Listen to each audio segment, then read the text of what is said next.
1. COP30 in crisis. Brazil's $220 per night cruise ship accommodation sparks outrage.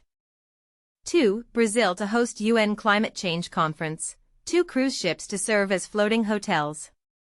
3. Brazil addresses COP30 hotel costs crisis amid pressure from developing nations.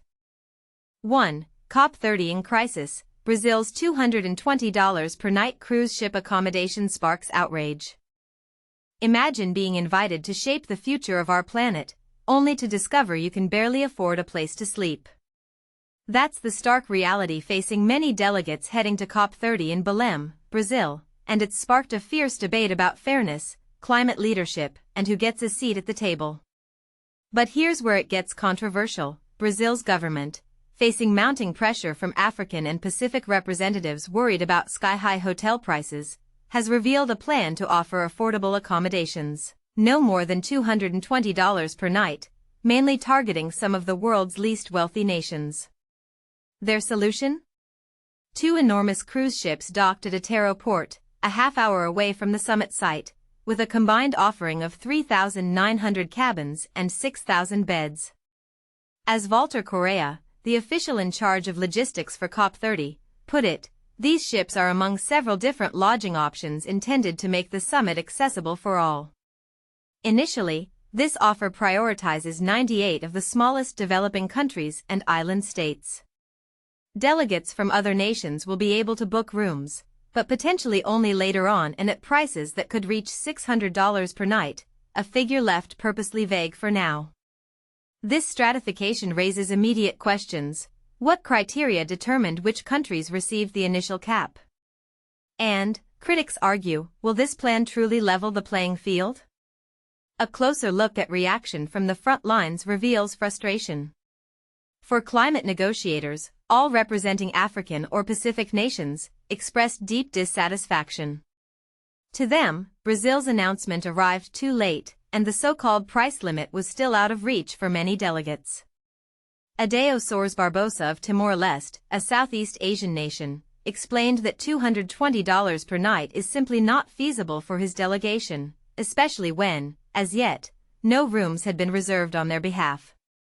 And this is the part most people miss. The United Nations offers a daily allowance, called DSA, to some developing countries' delegates, covering only certain costs. In Belém, the DSA is capped at $149 daily, far short of even the supposed generous accommodation offer. Unless that cap is raised, a process requiring intervention from international agencies, many representatives will have to dig into their own pockets, particularly since the DSA also needs to cover food and other essentials, not just bed and board. If you're using all your support just to pay for shelter, what's left for meals or even local transport, wondered one delegate. It's a question that exposes the underlying inequities these climate talks often bring to light. Several negotiators called out a risk of the summit becoming an exclusive COP, one where influence and participation tilt towards wealthier countries, sidelining civil society and media voices that make these events truly global. It's always the richer countries that can send bigger teams, while poorer states are restricted by whatever aid they can get. Is that what climate justice looks like? Challenged a delegate, raising a point that is sure to fuel debate. What's more, some feel the process for picking who qualifies for capped prices is opaque at best. For instance, Kenya was granted the $220 offer even though its per-person GDP is nearly 3 times that of Nigeria, a nation left without the cap. When asked to explain, the COP30 organizers pointed to United Nations categories for least developed countries, LDCs, and small island developing states, SIDS, but the list contained outliers like Sri Lanka and Nicaragua, who don't fall neatly into those groups.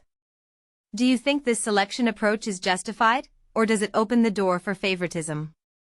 To complicate matters, while Airbnb listings in Belém occasionally dip below $100 for these dates, many governments, companies, and NGOs won't book them due to concerns over safety and regulatory compliance. That means the supposed affordable options are off-limits for many, trapping delegates in a costly and inflexible market.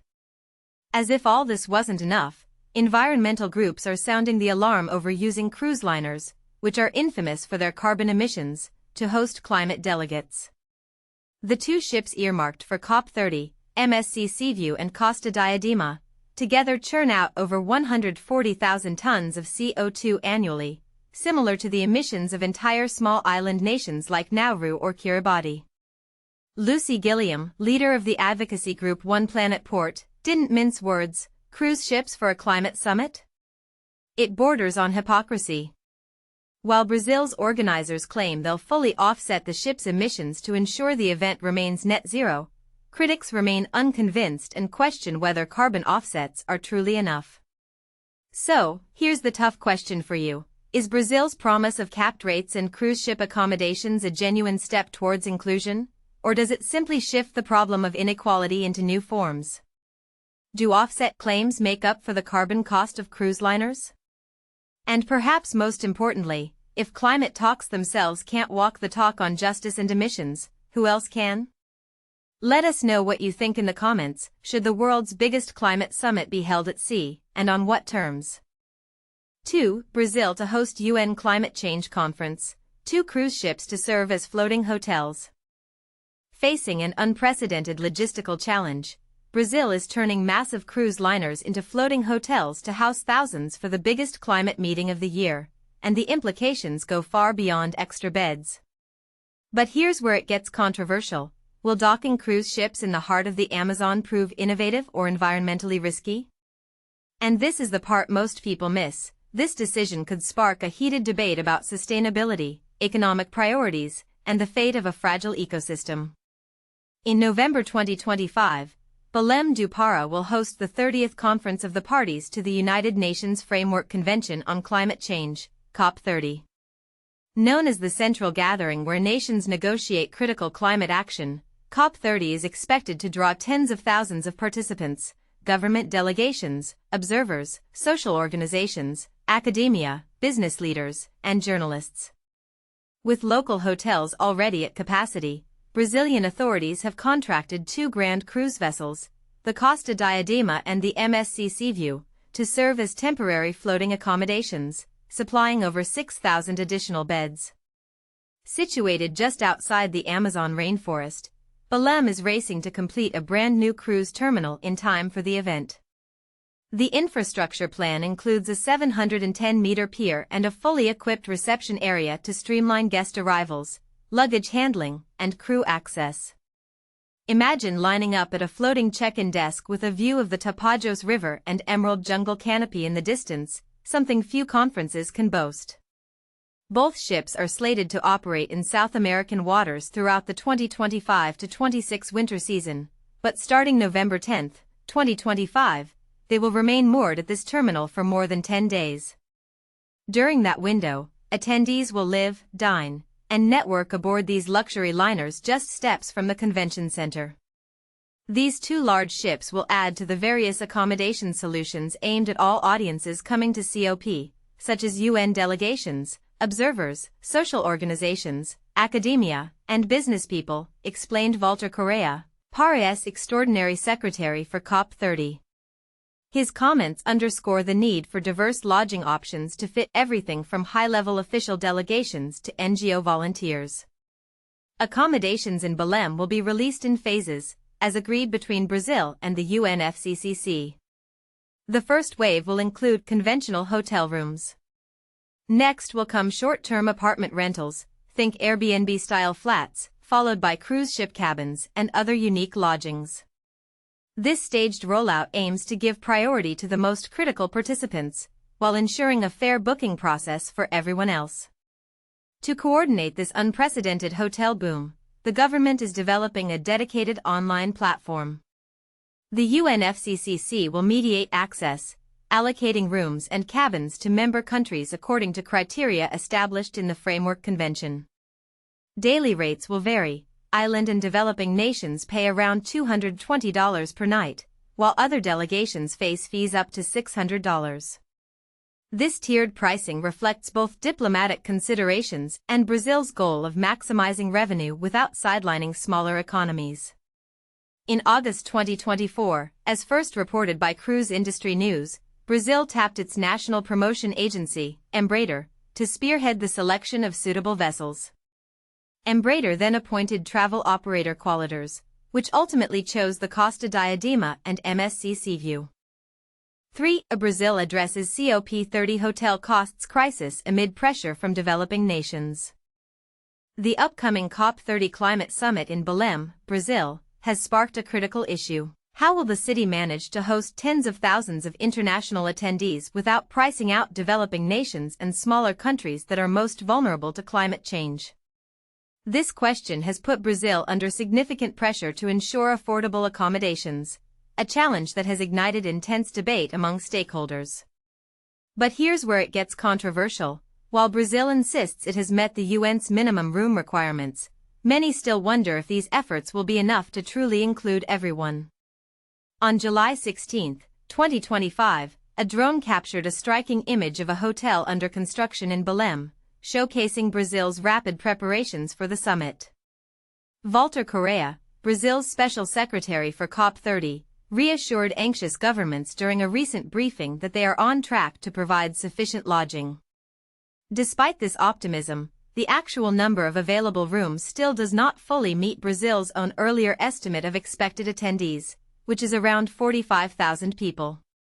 Developing countries and island nations attending COP30 have voiced strong concerns about exorbitant hotel prices in Belém, concerns that escalated after a contentious meeting in Bonn, Germany.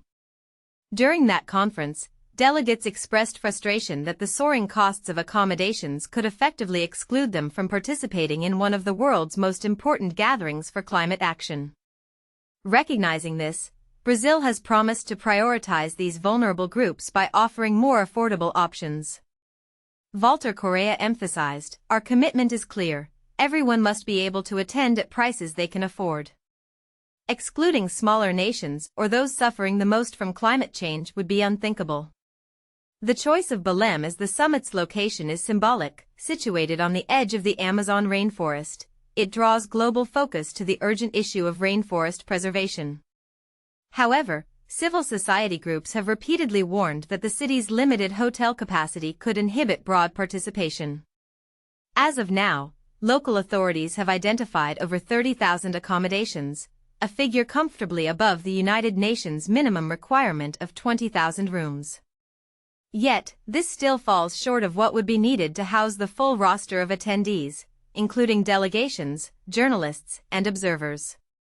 Correa remains hopeful that more housing options will emerge as the event approaches, including private homes made available for rent and unconventional venues like schools converted into temporary lodgings. In addition, Brazil has struck a deal for 3,900 cabins aboard 2 cruise ships docked in Belém's port, adding a unique solution to the housing crunch. In an effort to directly address affordability, Brazil has also launched a dedicated booking platform. Initially, this site will offer about 1,500 rooms to representatives from 98 developing nations and island states, with nightly rates ranging from $100 to $220, significantly more accessible than typical market prices. Soon after, an additional 1,000 rooms priced up to $600 per night will open to all delegations, and eventually, the platform will be available to all visitors attending COP30. While these measures are steps in the right direction, there is no denying the complexity of the situation. Cueing price gouging and making accommodations affordable is a delicate balancing act.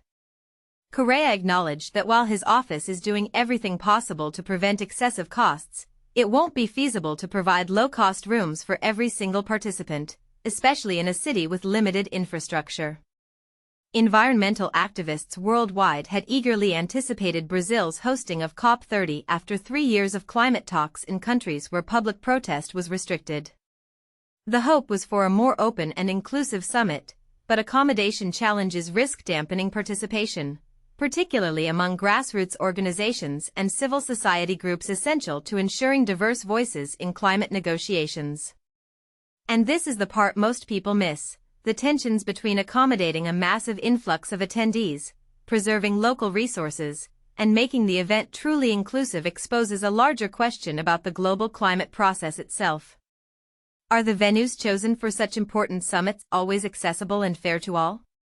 Could the high costs associated with attending these meetings be subtly excluding the very nations that most urgently need to be heard? What do you think? Is Brazil's plan sufficient to guarantee fair access to COP30? Or is this another example of the unequal burdens placed on developing nations even at events meant to address their greatest challenges? We invite you to share your thoughts and controversies in the comments below.